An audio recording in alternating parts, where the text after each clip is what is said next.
აზოოსპერმია არის მდგომარეობა, როდესაც სპერმის ანალიზის მიხედვით ეიაკულატში, ანუ სპერმალურ სითხეში, გვაქვს სპერმატოზოიდების ნულოვანი რაოდენობა. არსებობს აზოოსპერმის ორი ტიპი.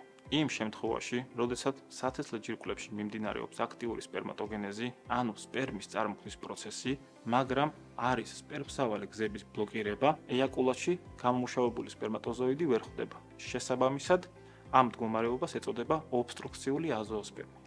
არაობსტრუქციული აზოოსპერმის შემთხვევაში კი დგას სპერმატოგენეზის პრობლემა. ანუ სათესლე ჯირკვლებში ან საერთოდ არ გამომუშავდება სპერმატოზოიდები, ან იმდენად მცირე რაოდენობით, რომ ეიაკულატში ვერ ხვდება. ზოგადად, აზოოსპერმიის კონსერვატული, ანუ მედიკამენტოზური მკურნალობა არ არსებობს, შესაბამისად, სპერმის მოპოვების მიზნით საჭიროა ქირურგიული მეთოდების გამოყენება. აზოოსპერმის ყველაზე მძიმე ფორმა არის არაობსტრუქციული აზოოსპერმია და ამ ფორმის დროს ჩვენ გვჭირდება მიკროტესეს პროცედურის გამოყენება.